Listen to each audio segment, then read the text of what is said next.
Eu hoje estou com a missão, né, de falar de um tema que ele é tão falado, sabe? É algo que a gente fala tanto, mas que se tornou algo tão comum. Mas a gente está hoje aqui para realmente trazer para você uma nova visão sobre isso. Nós vamos falar hoje sobre vivendo uma vida de devoção a Deus. Amém? Devocional, de acordo com o dicionário, significa devoção, algo que expressa adoração ou admiração por algo ou alguém. Quando falamos de devocional, sempre que a gente lembra? Ah, não, vou ter que passar 1 hora orando, vou passar 1 hora lendo a Bíblia, mas eu estou aqui justamente para te dizer que é muito mais do que isso. Eu queria começar perguntando a você, o que ou quem nós temos adorado? Sabe? A gente só pode adorar aquilo que realmente a gente conhece. Não tem como você pegar e dizer, eu vou pegar e simplesmente adorar alguma coisa. E Shirley, o que realmente é adorar? É você parar e dizer, não, eu quero viver em devoção, eu quero entregar, eu quero me consagrar justamente a essa pessoa, né? Eu não sei se vocês já pararam e viram que hoje em dia, o que normalmente a gente faz, né? Você for pegar o Instagram, principalmente o pessoal aqui, a gente tem costume de pegar e colocar o nosso devocional. A gente pega, tira uma foto com a Bíblia, é ou não é? Você tira uma foto com a Bíblia, você pega, eu estou lendo tal livro, e pergunta qual é o livro que você está lendo. A gente está muito acostumado a fazer isso. E eu não estou de maneira nenhuma dizendo que isso é errado. Mas o que acontece? Às vezes a gente está fazendo isso apenas para pegar e fazer com que o nosso ego, ele seja inflado. Sabe, às vezes a gente está só prestando satisfação às pessoas que seguem a gente, às pessoas que pedem, não, fulano é muito crente, por quê? Não, todo dia bota lá um devocional, vai lá, né, em alguns aplicativos e coloca o versículo, mas eu estou aqui para te dizer que é muito mais do que isso. Nós estamos aqui, a gente precisa entender que para quem nós estamos fazendo isso, a gente precisa realmente agradar o Senhor e não está disponível a agradar pessoas. Eu não sei se de repente você passa 1 minuto ou se você passa 10 minutos lendo a Bíblia, sabe? Deus não está só preso à questão de tempo, mas nós precisamos, como uma amiga minha costuma dizer, nós precisamos ter um tempo de qualidade, sabe? A gente precisa muito mais do que simplesmente pegar e dizer, eu vou viver uma experiência com Deus, né? Uma vez eu li num livro do pastor Luciano Subirá que fala o seguinte, que muitas das vezes a gente tem sido roubado, não é por muita coisa, mas é simplesmente por distração. Isso tem roubado, às vezes, até a própria bênção que o Senhor nos deu. De repente você está aqui, Senhor, eu quero um emprego, eu quero um namorado, eu quero um marido, um filho. E muitas das vezes isso tem ficado no lugar do Senhor das nossas vidas, sabe? E isso tem roubado o tempo que a gente tem com Deus. E eu tenho realmente hoje para falar para você uma visão nova com relação a isso. Deixa eu te contar uma história, né? Estava um casal sendo aconselhado com o pastor, né? Vocês sabem que sempre tem, né? Chegaram lá e disseram, pastor, eu não consigo entender o que essa mulher quer. Eu faço tudo o que ela quer e nada agrada. Inclusive, pastor, ontem eu fui no supermercado com ela, porque ela estava lá e eu fui. E ela olhou para ele e disse, eu não queria que você fosse no supermercado comigo. E ele olhou assim e disse, pastor, tá vendo? É doida essa mulher. E ela disse, meu amor, eu não queria que você fosse no supermercado comigo. Eu queria que você quisesse ir no supermercado comigo.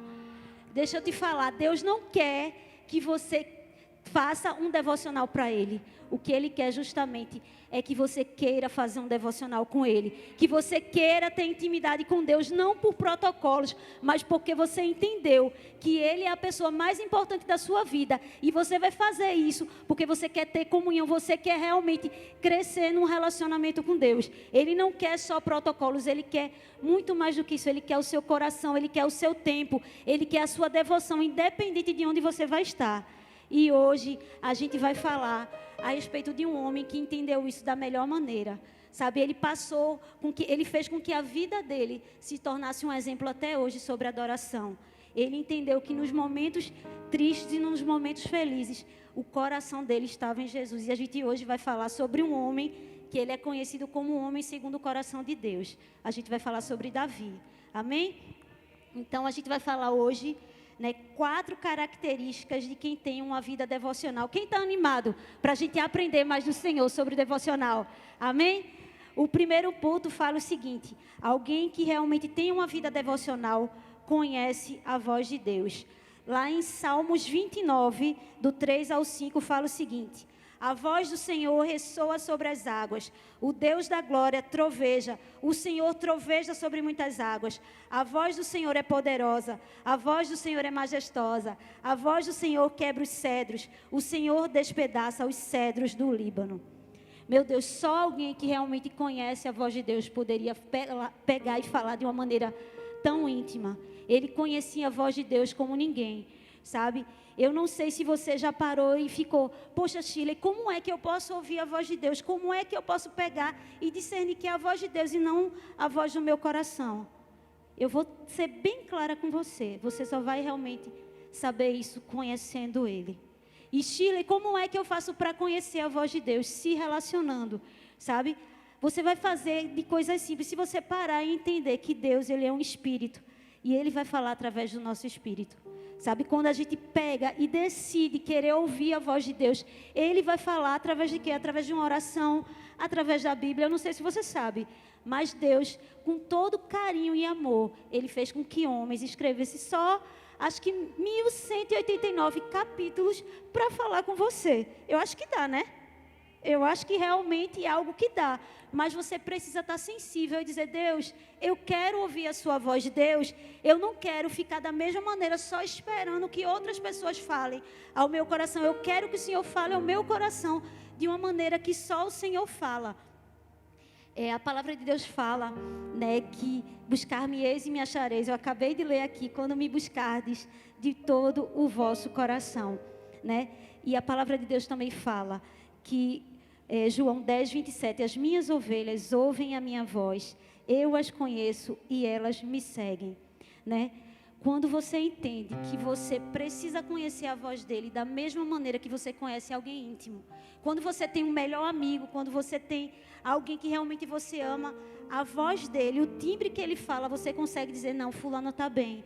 Não, ciclano não está bem. Por quê? Porque eu ouvi a voz dele. Sabe por quê? Porque você teve intimidade com ele. E é isso que o Senhor quer realmente fazer. Você, Ele quer se tornar familiar. Eu não sei se você entendeu, mas Davi, ele começou a intimidade dele com Deus no anonimato. Ninguém sabia quando Davi estava buscando a Deus.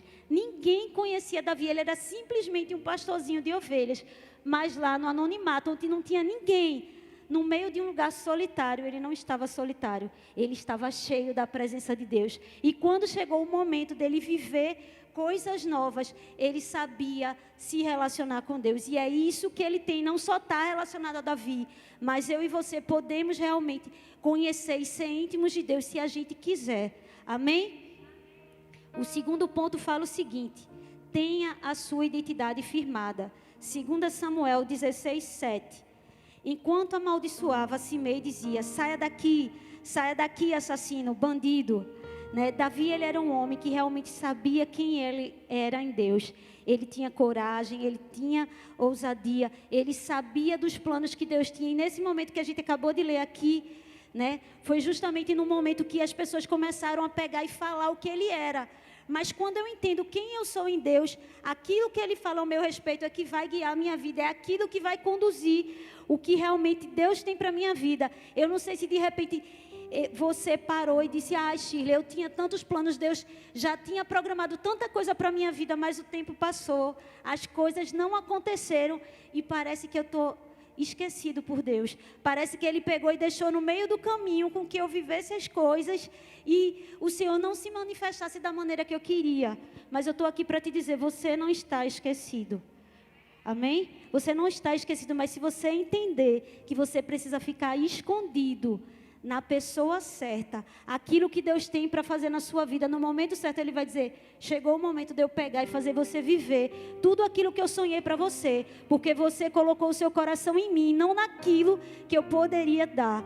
Então você precisa realmente entender que o seu chamado, a sua identidade está firmada no Senhor e não naquilo que as pessoas falam a seu respeito.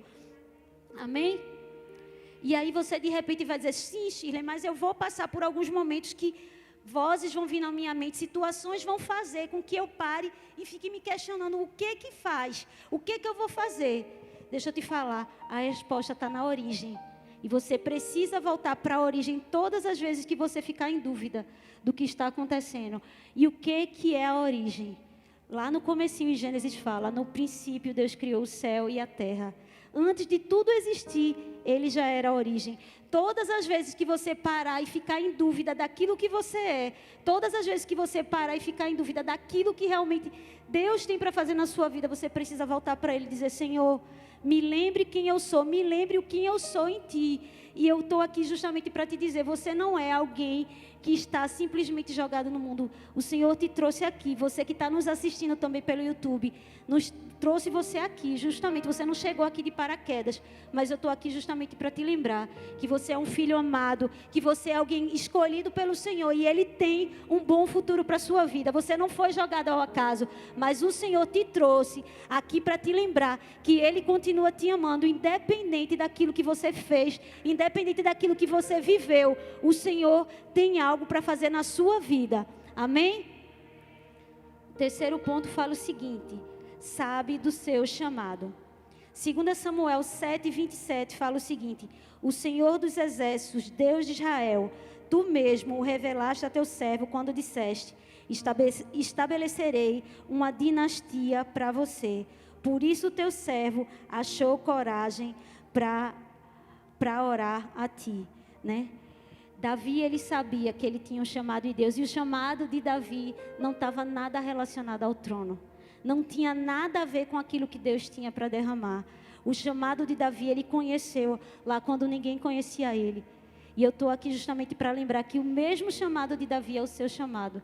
Nós fomos chamados para adorar o Senhor. Amém? Para revelar ao mundo aquilo que Ele fez nas nossas vidas. Davi entendeu que o chamado maior que ele tinha era pegar e buscar a presença do Senhor, era adorá-lo na beleza da sua santidade. Eu não sei o que você faz ao longo da semana. Eu acredito que todo mundo aqui tem uma vida corrida, né? Faz faculdade, estuda, né? Passa o tempo todinho. Mas imagina só, muito mais Davi. Ele era um rei. E o rei, naquela época de Israel, quando não tinha internet, quando não tinha celular para você pagar uma conta, não, vamos fazer uma videochamada agora para resolver as coisas do reino. Não tinha. Ele tinha uma vida corrida, mas ele entendeu que todos os dias ele precisava buscar a presença do Senhor. Todos os dias ele entendia que ele tinha que se relacionar com Deus, independente daquilo que ele teria. Quando a gente entende, né, que a gente precisa buscar o Senhor, quando Ele passa a ser prioridade nas nossas vidas, tudo vai pegar e vai correr de uma maneira mais tranquila, né? Eu não sei se você parou para pensar que todas as vezes que você acorda cedo e diz, Senhor, vamos lá, senta comigo e me diz aquilo que é prioridade, o que é que eu tenho para fazer. O Senhor vai falar para você aquilo que realmente você tem que fazer, aquilo que você não tem que fazer, aquilo que não tem nada a ver e que você colocou lá no seu checklist. Isso aqui eu vou fazer hoje. Eu estou aqui para te dizer que todas as vezes que a gente coloca a Deus como prioridade na nossa vida, as demais coisas vão ser acrescentadas sempre. Sempre. Amém? Vamos lá. O último e quarto ponto. Tem prazer na presença de Deus.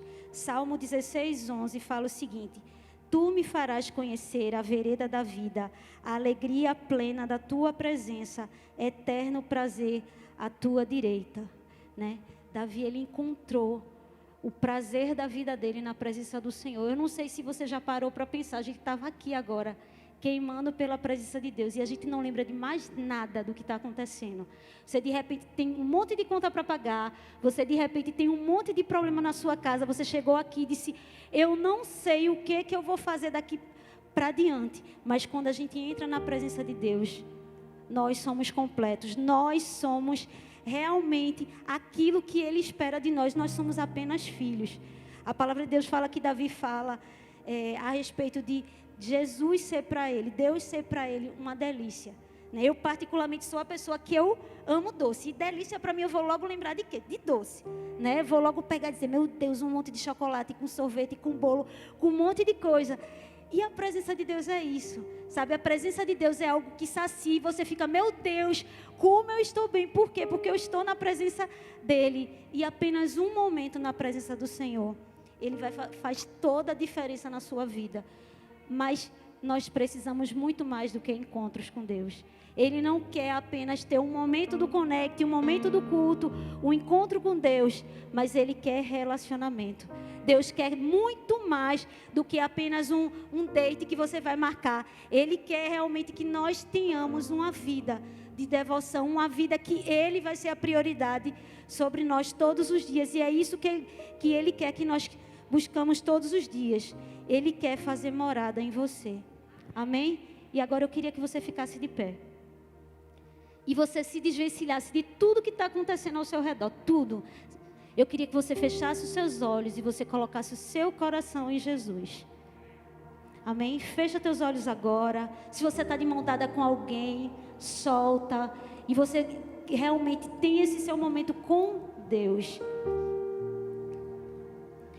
Agora eu queria que você pensasse num lugar, como é fascinante, milhares e milhares de anjos, todos ao redor de um trono. O chão que ele está é um mar de vidro misturado com fogo. Nas laterais tem 24 anciões e todos eles lançam suas coroas aos pés daquele que está sentado no trono. Todas as suas respostas se resumem ao cair em face ao chão e declarar a santidade de Deus. Aquele que está no trono é o Cordeiro e o Leão. Ele nunca deixou de ser leão quando foi crucificado. E nunca deixou de ser cordeiro, mesmo quando ele libera seu juízo. Ele é fascinante. E é para esse Deus que nós oramos e voltamos a nossa atenção. E a palavra diz que ele tem olhos como chamas de fogo, cabelos brancos como a neve. Ele tem o seu semblante como o sol. Atrás do trono existem vozes, trovões e relâmpagos. Glória, e é nesse lugar que Ele está convidando para você ir. Quando você fecha os olhos, você não está mais na cadeira, no seu quarto, no seu carro ou na sua cidade. Quando você fecha os olhos, imediatamente você pode encontrar no seu espírito um lugar onde Jesus está. Você pode contemplar quem está sentado no trono. E isso tudo muda toda a vida de oração. Eu não sei o que você parou para pensar durante tudo isso que eu falei, mas eu estou aqui para te dizer que essa mesma presença de Deus que está lá no céu está disponível a você todas as vezes que você buscar a presença do Senhor. Todas as vezes que você disser: Senhor, eu quero a tua presença aqui, eu não me contento mais em simplesmente ser alguém comum, Pai, alguém que vai na tua casa, mas eu quero realmente te buscar como se fosse o último dia, como se fosse o último momento da minha vida, Deus. Eu quero buscar a tua presença muito mais do que eu possa sonhar com alguém, querer estar com alguém, Deus. Eu te quero muito mais do que isso. E eu queria que você fechasse os teus olhos, levantasse as suas mãos e agora entoasse essa canção e buscasse ao Senhor como você nunca buscou, porque hoje esse homem, esse Deus que te trouxe aqui, que Ele tem olhos como chamas de fogo, o mesmo Deus que te olha como um noivo apaixonado, como alguém que quer realmente ter um relacionamento com você, Ele está aqui disponível para você. Então fecha teus olhos agora e busca a presença do Senhor. Graça e paz, Connect! Vocês estão animados? Podem se sentar. Minha gente, pelo amor de Deus, a gente já recebeu tanto, né? Mas eu acredito que ainda tem mais. Eu sei que o Senhor ainda vai derramar ainda mais sobre a gente. Você está preparado? Então dê um glória bem poderoso aí no seu lugar. Dê um sulavanco aí no seu amigo e diga a ele: você está preparado? Vamos embora. Quem aqui já ouviu falar sobre avivamento? Eu acredito que a maioria das pessoas, né? E é um termo que é muito usado na igreja hoje. A gente muito fala sobre avivamento. Mas na mesma proporção que a gente fala, muitas vezes a gente se sente perdido, né? E a gente fica perguntando: meu Deus, como é que eu posso sentir de fato esse avivamento? E eu creio que muitas vezes a gente fica se questionando porque a gente vive numa sociedade muito acelerada. A gente é até conhecido como a geração fast food, não é? E, presta atenção. Sabe por que a gente é conhecido assim? Porque quando a gente posta uma foto no Instagram, a gente quer que no mesmo milissegundo ela tenha 439 curtidas. Ou se não, essa é demais. A gente está no WhatsApp online, a gente não pode responder. e o amigo da gente falar com a gente, mas se a gente não responder, ele ainda liga a minha gente. Essa é a reflexão de como a gente é acelerado. A mídia, ela nos impulsiona a sermos assim, e a sociedade também. Pode prestar atenção. Você está na faculdade, você está na escola, o povo já pergunta, já escolheu a faculdade? Aí você está na faculdade, você está colando o grau. Aí alguém já vai te perguntar, já escolheu a especialização? Misericórdia. Aí você termina a pós-graduação, já tem alguém perguntando, e o mestrado? O povo acha que vida acadêmica é fácil, né? Mas a gente precisa entender que toda essa aceleração também é refletida na nossa vida espiritual. A gente quer as bênçãos do Senhor, mas muitas vezes a gente não quer o abençoador. A gente quer as terras prometidas, mas a gente não quer passar pelo processo. Não é verdade? A gente quer ganhar vidas, mas a gente não quer nem gastar tempo em oração pelos perdidos. A gente quer um verdadeiro avivamento, mas nós não queremos nem jejuar. E muitas vezes isso acontece porque nós estamos ligados ao nosso próprio eu. A gente sempre está ligado a gente mesmo. A gente pensa, eu quero, eu posso. E a gente precisa entender que a gente não pode focar nos nossos sonhos, projetos e aspirações. A gente precisa focar nos sonhos, projetos e aspirações que o Senhor planejou para a gente. Ele depositou na gente. Talvez o maior projeto a ser cumprido é o que Deus depositou dentro de você para fazer a diferença nesse mundo que tanto carece do amor e do evangelho, da transformação que só o Espírito Santo pode fazer. Leonard Ravenhill, ele tem uma frase que diz assim: o que significa ser cristão? Significa que a sua vida está escondida com Cristo. Você não tem mais tempo que seja seu, dinheiro que seja seu. Cristo precisa se tornar seu Senhor completo, para que a gente possa desfrutar desse pleno avivamento que a gente tanto deseja, que a gente tanto quer.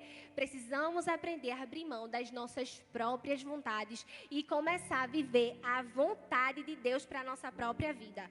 E se a gente for reparar bem, muitas das coisas ruins que acontecem hoje é porque a gente está ligado ao nosso eu. A gente cultua um Deus falso que somos nós mesmos. A gente vive nessa idolatria de cultuarmos a nós mesmos. E se a gente for parar para pensar, tem muitos louvores que muitas vezes está exaltando mais a gente do que o próprio Deus. Não é verdade? Às vezes fala mais do que a gente tem que ter, do que a gente tem que ganhar de Jesus, do que o próprio Deus a gente está exaltando. E a gente tem que entender que não pode mais ser assim. E por muito tempo as mensagens elas eram simplesmente leves, porque se as pessoas chegassem na igreja e vissem uma pregação muito poderosa, elas não gostavam. Elas simplesmente iam embora. E eu até acredito que se Jesus pregasse certas ministrações de hoje, ele não teria nem sido crucificado. Porque muitas vezes as nossas ministrações não mais nos confrontam, elas apenas amaciam o nosso próprio ego. E o que me impressiona também nisso tudo é que muitas vezes as pessoas chegam e fazem, meu Deus, estou saindo do culto, mas eu nem gostei desse culto, achei a palavra tão fraca. Ah, o louvor adorou demais, o povo pulou demais, é muito fogo. Ei, mas deixa eu te dizer, o culto não é sobre você, o culto é sobre aquele que merece toda a honra e toda a glória. É só sobre ele, que é o único poderoso e digno de receber. Deus nos trouxe aqui para nos lembrar a verdadeira essência, e a essência é o próprio Cristo. Colossenses capítulo 1, dos versículos 14 a 18 diz: em quem temos a redenção pelo seu sangue, a saber, a remissão dos pecados, o qual é a imagem do Deus invisível, o primogênito de toda a criação, porque nele foram criadas todas as coisas que há nos céus e na terra, visíveis e invisíveis, sejam tronos, sejam dominações, sejam principados, sejam potestades. Tudo foi criado por ele e para ele, e ele é antes de todas as coisas, e todas as coisas subsistem por ele. Ele é a cabeça do corpo da igreja, é o princípio e o primogênito dentre os mortos, para que em tudo tenha a preeminência. Tudo é sobre Jesus, tudo iniciou nele e vai terminar nele. Nós precisamos voltar os nossos olhos ao verdadeiro foco, que é Jesus. E até muitas vezes a gente até conquista almas, as pessoas se convertem, elas dizem que são crentes, mas elas não têm uma vida de comunhão com Deus. Sabe por quê? Porque falta uma vida de oração. E cristãos que não têm uma vida de oração, eles vivem na esterilidade. Mas Deus hoje quer nos tirar da esterilidade para a fertilidade espiritual. Ele nos quer nos dar um ventre que gera filhos. Certa vez eu ouvi uma frase que dizia: todo declínio espiritual começa com a negligência da oração. Nenhum coração pode desenvolver-se bem sem muita comunhão íntima com Deus. Não existe nada que possa compensar a falta dela. Nós que somos crentes, se a nossa vida de oração, a gente perece. Porque a gente não tem comunhão com Deus, a gente não tem relacionamento com Deus. Então, se a gente deseja um verdadeiro avivamento, a gente precisa orar. Mas talvez a gente não esteja vivendo um verdadeiro avivamento, porque a gente não tem uma vida de oração. A gente não tem uma vida de comunhão com Deus. Mas hoje a gente vai entender que, em primeiro lugar, a oração precede o avivamento. Repita comigo: a oração precede o avivamento. Efésios capítulo 6, versículo 18 diz: orem no Espírito em todas as ocasiões, com toda oração e súplica. Tendo isso em mente, estejam atentos e perseverem na oração por todos os santos. E 2 Crônicas 7,14 diz: se o meu povo, que se chama pelo meu nome, se humilhar e orar, e buscar a minha face, e se converter dos seus maus caminhos, então eu ouvirei dos altos céus, perdoarei os seus pecados e sararei a sua terra. Nenhuma pessoa é maior do que a sua vida de oração. E hoje eu estou aqui para te perguntar: o quanto você tem orado pela sua cidade?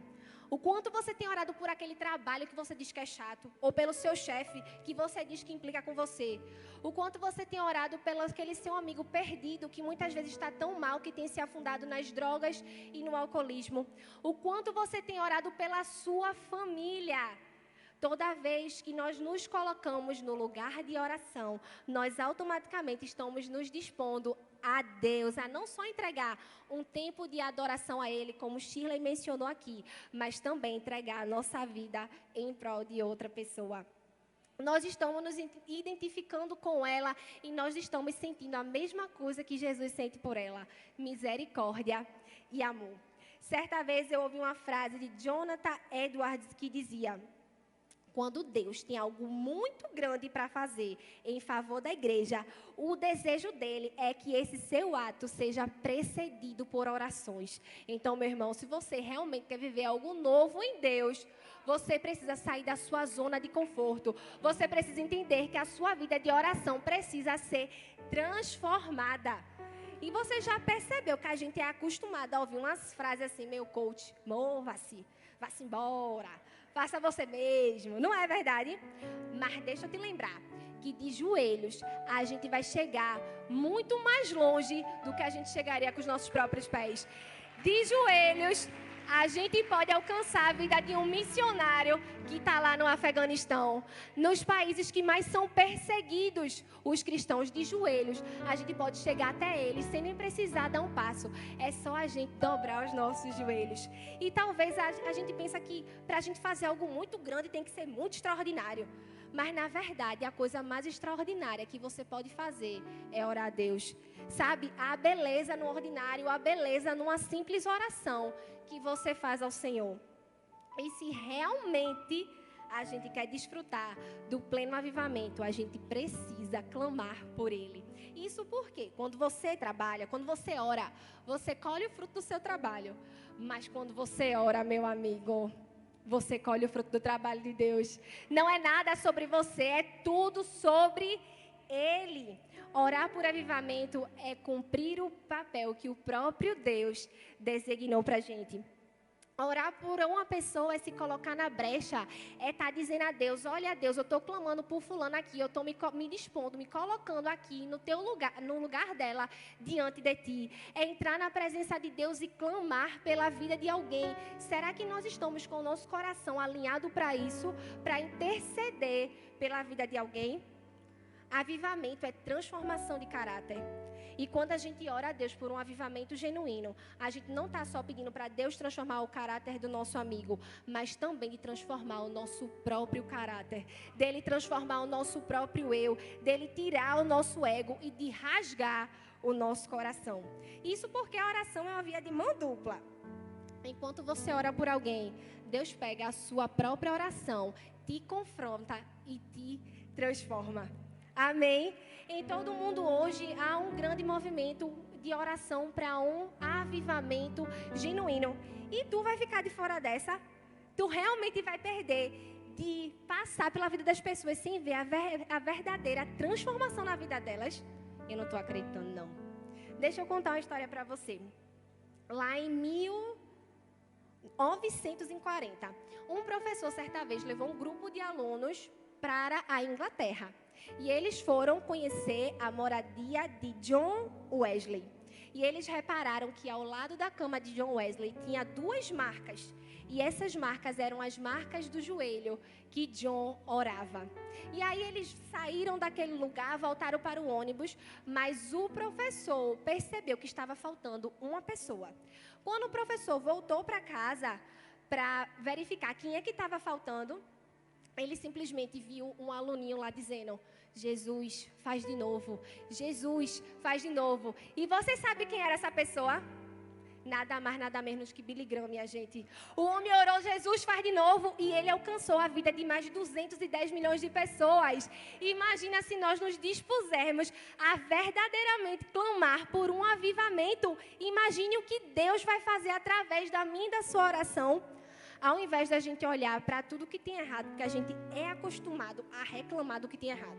A gente olha alguma coisa errada e quer reclamar. Por que você não dobra seus joelhos e fala com quem realmente pode resolver? Quem é realmente o justo juiz? Porque é Ele que pode resolver. Você reclamando, você não vai resolver nada.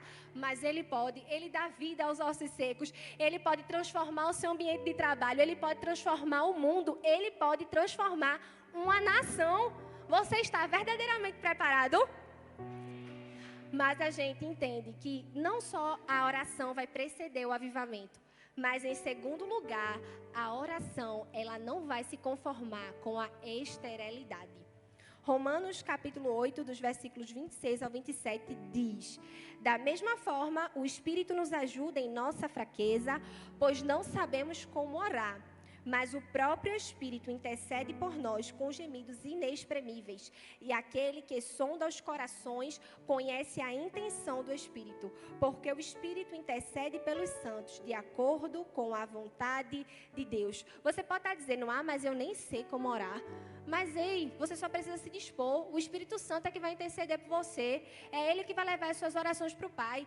E eu vou te falar uma coisa: Deus ele não vai simplesmente descer do céu e vai lhe dar uma fórmula perfeita para ter o avivamento. Ele não vai lhe dar uma fórmula de Bhaskara. Ele não vai lhe dizer: olha, filho, para você conseguir o avivamento tem que fazer a regrinha delta igual a B ao quadrado. Não, de forma nenhuma. Todos os avivamentos que tiveram, eles foram gerados pelo mesmo processo. Angústia de alma, oração incansável e preocupação com a esterilidade. A nossa oração, ela toca a eternidade. A oração, ela gera expectativa. E oração sem expectativa, ela não tem fé. Oração sem expectativa, que não aguarda a resposta, ela não é verdadeira, não. Quem ora com expectativa faz, por exemplo, como Abacuque. A Bíblia diz que ele subiu na torre de vigia e esperou por uma resposta de Deus. Abacuque 2:1 vai dizer: por-me-ei na minha torre de vigia, colocar-me-ei sobre a fortaleza e vigiarei para ver o que Deus me dirá e que resposta eu terei à minha queixa. Abacuque confiava tanto no Deus que ele servia, que ele sabia que quando ele fez a segunda queixa ao Senhor, o Senhor ia responder a ele. E se você for ler os capítulos seguintes, Deus de fato respondeu a Abacuque. E quem ora com expectativa, com fé, faz que nem Jacó, se agarrou com o anjo de Deus e disse: eu só vou sair daqui quando o Senhor me abençoar. Ei, a gente precisa parar com esse negócio de oração estéril, de uma oração sem expectativa, que é espiritualmente vazia, ineficaz, que foi gerada num túmulo, ao invés de um ventre, e se desenvolveu numa alma sem oração, sem fogo espiritual. Não, nós precisamos entender que nós precisamos orar com expectativa, de saber que é Deus quem faz, não somos nós. As nossas orações são sementes, o que eu e você temos plantado diante do trono de Deus. O Espírito Santo, de fato, ele é responsável por gerar em nós o desejo de orar. Mas somos nós que temos que criar vergonha na cara, sair da nossa zona de conforto e começar uma vida de oração. Somos nós que decidimos pagar o preço da oração em prol da vida das pessoas. E nós brasileiros, graças a Deus, nós temos experimentado realmente uma onda de adoração e de relacionamento com o Senhor. Aqui na nossa igreja mesmo a gente prega assim, Bíblia não tem café, mas isso só é possível porque pessoas oraram por essa geração. Tiveram pessoas que simplesmente que disseram, eu vou orar para que eles experimentem o novo de Deus. E os ascendentes da igreja oraram. E o que eu e você tem feito? O que nós temos feito pela próxima geração, pela que está vindo? Será que nós estamos gerando elas em oração ou apenas observando o que vai acontecer? Não podemos nos conformar com essa esterilidade. Não podemos nos conformar apenas com o que a gente está vivendo numa superfície.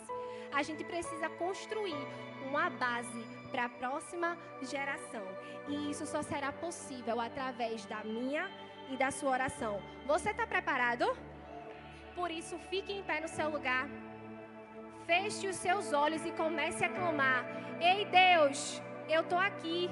Eu não quero mais viver uma vida de oração vazia. Eu não quero mais ficar na esterilidade, mas eu quero partir para a fertilidade espiritual. Para a gente experimentar o pleno avivamento, precisamos amar aquilo que Deus ama. Nós precisamos chorar por aquilo que Deus chora e se doar por aquilo que Deus se doa.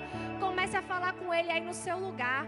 Feche os seus olhos e clame a Ele. Ele está em busca daqueles que clamarão, chorarão e rasgarão as suas vestes por vidas. Será que Ele pode contar com você? Será que Ele pode contar com a sua oração? Será que Ele pode contar com a sua disposição de sair da sua zona de conforto? Isso é porque um dia Ele fez a mesma coisa por nós. A gente vai sair daqui, minha gente, entendendo nessa noite que a gente vai decidir amar a Deus em primeiro lugar, buscar o seu reino e viver uma vida diferente da que a gente vive hoje. Fique de pé, feche os seus olhos e comece a clamar no seu lugar.